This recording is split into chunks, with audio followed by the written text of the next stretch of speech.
Let's put attention to the building of a new axis of economic security with Prime Minister Modi's upcoming visit to Japan. Namaskar, welcome to the Global Eye, and you are with me, Mosmi.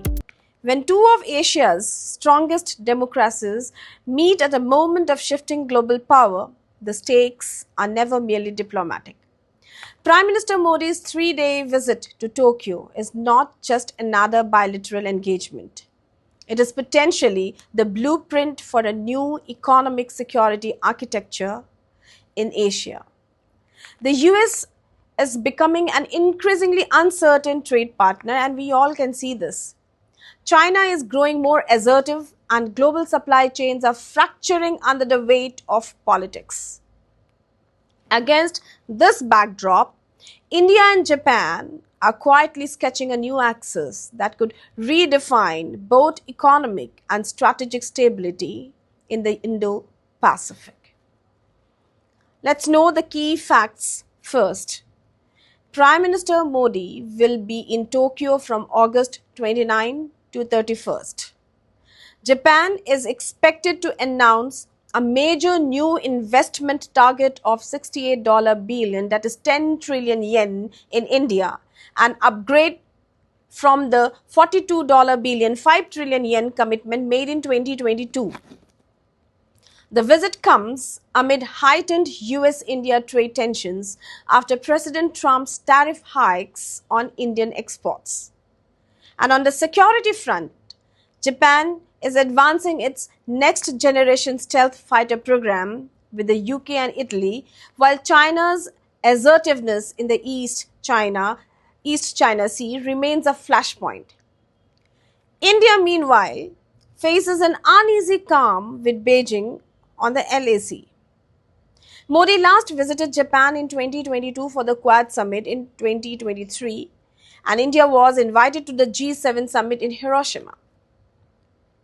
Now, we should understand the mindset of both the countries. What are India's objectives? Of course, technology and capital, and to secure Japanese investment in semiconductors, precision manufacturing, green hydrogen, high-speed rail, and advanced logistics to push Make in India, Make for the World come true. Now, offsetting US tariff shock is of course there. Build Indo-Japan supply chains that reduce dependence on US markets and shield India from unilateral tariff policies. What is the strategic deterrence? Expand defense cooperation with Japan in maritime awareness, unmanned systems, and dual-use technologies to counterbalance China. Now let's understand Japan's objectives. Economic security. Japan is looking for economic security, reducing the dependency on China-centric supply chains by positioning India as a large-scale alternative hub. And also with tech and defense collaboration. Securing minerals, semiconductor ecosystems, and skilled talent for advanced defense and industrial projects. We can expect job developments here. Energy transition, position India as a reliable partner in ammonia and hydrogen-based decarbonization strategies. And what can be the possible outcomes? The investment surge, a $68 billion wave of Japanese capital into India's infrastructure, semiconductor fabs, clean energy, and transport modernization. And of course, new economic security pact, a framework on supply chain resilience, chip technology, and mineral access that signals intent to both Washington and Beijing. Let's understand the defense and tech synergy. Joint R&D in stealth systems, drones, and AI-based surveillance that could shape the balance of power in Asia.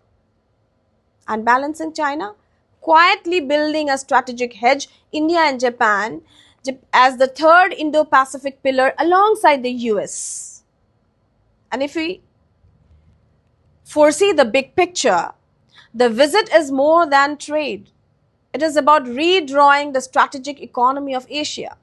Prime Minister Modi seeks to lock Japan in as India's most trusted technology and investment partner, while Tokyo looks to New Delhi as insurance against Chinese dominance and American unpredictability. Here, we can ask a few questions. Could an India Japan axis emerge as the true center of gravity in the Indo Pacific, independent of US leadership? If Tokyo and New Delhi deepen economic security ties, will it provoke Beijing into more aggressive counter moves or nudge China toward compromise? Will China compromise? Can India realistically absorb $68 billion in investment with the speed and efficiency Japan expects?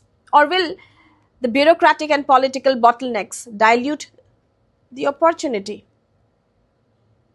And most crucially, are we witnessing the birth of an Asian partnership that will outlast transient US policies and reshape global power balances for decades to come? Think about it. For more updates and insights, keep watching The Global Eye.